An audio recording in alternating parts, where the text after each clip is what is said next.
আইন, বিচার ও সংসদ বিষয়ক উপদেষ্টা আসিফ নজরুল বলেছেন, উপদেষ্টাদের কারো কোনো সেফ এক্সিটের প্রয়োজন নেই।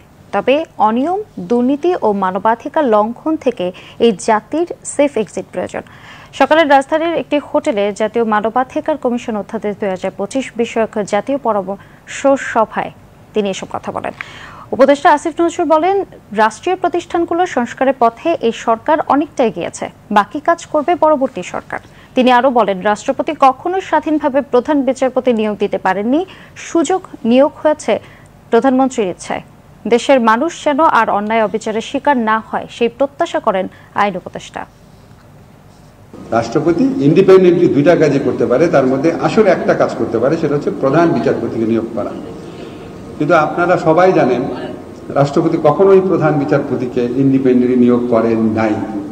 প্রধানমন্ত্রীর ইচ্ছা অনুযায়ী বাংলাদেশে সবসময় প্রধান বিচারপতি নিয়োগ পেয়েছে, এবং আমরা এই ক্ষেত্রে এমন প্রধান বিচারপতিও পেয়েছি যারা মানবাধিকার লঙ্ঘনের ক্ষেত্রে নেতৃত্ব দিয়েছেন, বাংলাদেশের নির্বাচন ব্যবস্থা ধ্বংস করার ক্ষেত্রে নেতৃত্ব দিয়েছেন, বাংলাদেশের গণতন্ত্র ধ্বংস করার ক্ষেত্রে নেতৃত্ব দিয়েছেন, এবং যারা গুম, বিচার বহির্ভূত হত্যাকাণ্ড, এই সমস্ত নিজের চোখে দেখে সমস্ত কিছু উপেক্ষা করেছেন, এবং যেই সমস্ত বিচারক এই মানবাধিকারের লঙ্ঘনের পক্ষে সোচ্চার ভূমিকা রেখেছে, তাদের শাস্তি দানে ব্যর্থ হয়েছে।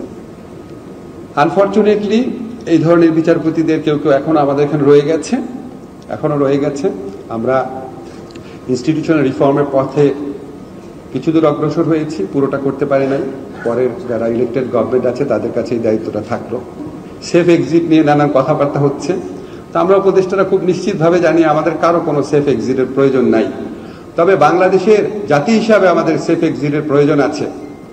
আমরা এই যে গত 55 বছর দুঃশাসন দেখলাম, গুম দেখলাম, বিচার বহির্ভূত হত্যাকাণ্ড, ব্যাংক লুট করে ফেলে, জনগণের সাধারণ মানুষের আমানতের রাখা টাকা, এসালমের গ্রুপের কাজের লোক, ড্রাইভার, এদেরকে শেয়ার হোল্ডার বানায় লুট করে নিয়ে যাচ্ছে।